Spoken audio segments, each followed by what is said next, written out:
now project that former President Trump will win the state of South Carolina. So we are counting down the minutes to the next poll closing. And there you see the race to 270 ticking up on the former president's side at 32-3 for Vice President Harris as the states are called.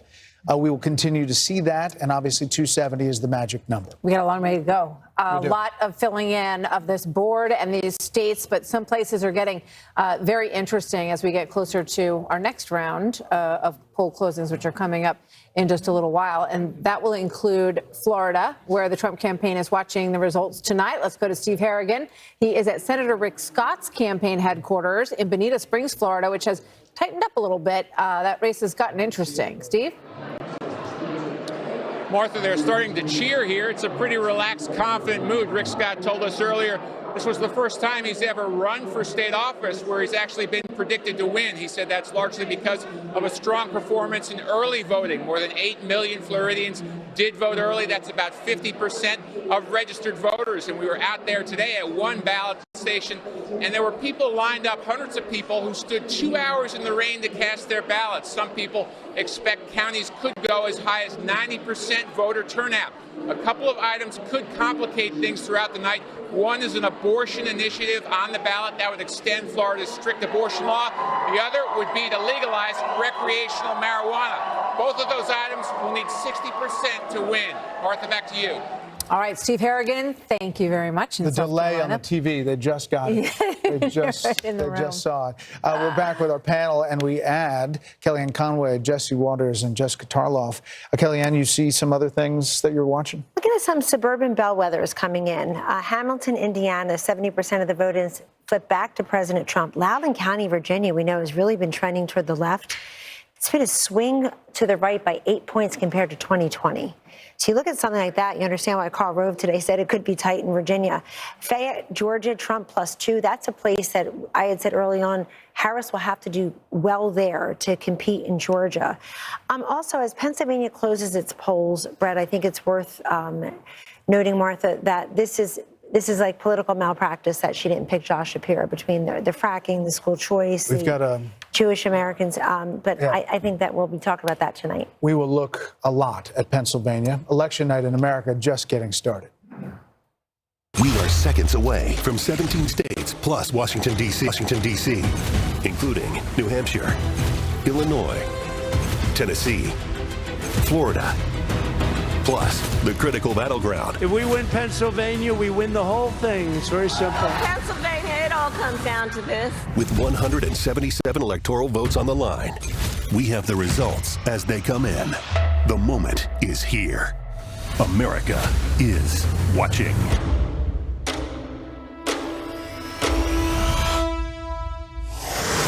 And it is now 8 o'clock in New York. Polls have just closed in over a dozen states. All eyes, of course, are on Pennsylvania, which could be the deciding state in this race. 19 electoral votes at stake.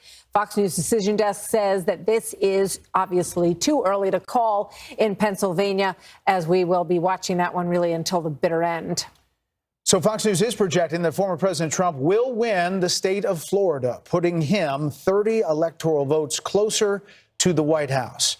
Too early to call a winner in New Hampshire, where Vice President Harris has an edge. In Maine, the Fox News Decision Desk says that it's too early to call the statewide race. Maine gives 2 electoral votes to the winner of the state and 1 vote to the presidential winner in each of their congressional districts. Harris will win the 1st district, the rural 2nd district. Too early to call in the state of Maine. In the Southeast, Fox News can project that Trump will win Tennessee, a longtime Republican stronghold. Not a really surprise there. Further south, the former president will again win Alabama. Big numbers there. And the former president will win neighboring Mississippi. Trump will cruise to victory in Oklahoma as well, where Democrats haven't won a single county since 2000. And Missouri will also deliver a win for the former president. Vice President Harris will also take some big victories this hour. The Fox News Decision Desk can project that the vice president will win Illinois, adding 19 electoral votes to her tally. She will also win New Jersey, another reliably Democratic state. Some people had thought New Jersey might be a little bit tight, but we're already ready to call New Jersey in my home state. Exactly. Voters in Massachusetts will deliver a clear victory to Harris as well, so no mystery in those states. Staying in the Northeast, Fox News can project that the vice president will win Connecticut.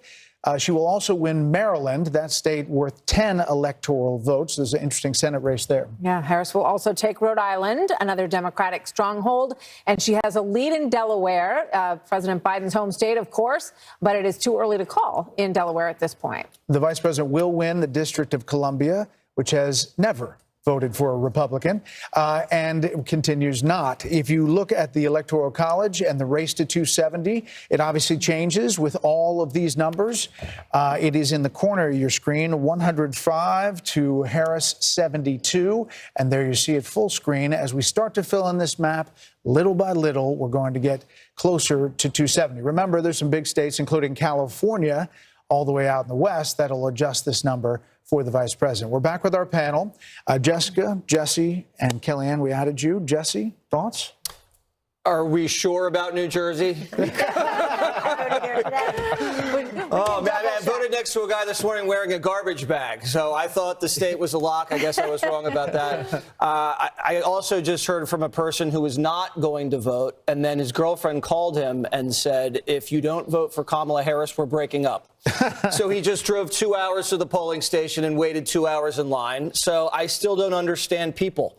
And I'm not going to give you the county by county because I don't have that in my wheelhouse. But I will say I was just watching something interesting in Georgia where she's not performing as well with black voters as Joe Biden. And Donald Trump has flipped the script with indies. He's up 11 with independents, whereas Biden had beaten him by 9 with independents. So those are just interesting things to look at. Other than that, if you look at these exit polling or the Fox News voter analysis, you think this would be a runaway Donald Trump victory. I don't understand if only 13% of Americans feel they're getting ahead financially, that Kamala Harris is even competitive. And bravo to the Democrat machine to make this race competitive, because she came out of nowhere. No one knows who she is. She didn't run a very specific campaign, and she is making it. They are making it a very competitive race. I mean, we haven't called anything surprising except for New Jersey. You were surprised. I was. Jesse Tarlow, welcome. Good to see you. Yes, thanks for having me. Your thoughts so far on the evening? Not surprised by New Jersey, and I'm sorry for you. You had been bragging about that one for months to me. Okay. I was wrong once. One time. It's been interesting to see, obviously, what's going on in the suburbs. If this is a harbinger of a good night for Kamala Harris, that's where it's going to happen. Obviously, you need the urban turnout to be huge. And I think Philadelphia was a big story this day, already in the first hour of Election Day polling, that they were smashing records. And we'll see where that all turns up. But what I'm really focused on is seeing, once all the exits are out, you know, what ended up being the 1, 2, and 3 most important issues. Because in Ann Selzer's final poll of Iowa, she had preserving democracy as number 1. That also showed up in the Marist polling. Yep. And if it is preserving democracy, then that bodes very well for Kamala Harris's evening. And if it goes preserving democracy, the economy, and then abortion, that's definitely a good night, especially to your point, Brett, from a few minutes ago, where you said that she had closed the gap with Donald Trump in terms of who's best to handle the economy and is leading on protecting the middle class and cares about people like me. Harold, can we talk a second about Florida? You know, it wasn't close. We just called it for the former president's a big electoral vote haul. But if you think about it, you know, in elections past, Florida was a swing state. Yep. 2022, Ron DeSantis changes that and makes a red state. And even in Miami-Dade County, the Republican is taking home a vote, including Latino vote, which could bode something else beyond Florida. DeSantis will probably be a big part of that story. It's important to note that they also had an abortion initiative on the ballot there in Florida, and it looks like it's going to win the right to an abortion initiative, 57-43, almost like the same numbers that Trump won with, maybe a little bit better. So people split the ticket there, those that were going out, and indeed, perhaps some Republicans voted for that. But you got a strong governor like you have in Florida. You have one in North Carolina. She's going to need that governor, Kamala Harris, to help her get over the hump there. I mean, you got a Democratic governor there and a Democratic that's now been elected.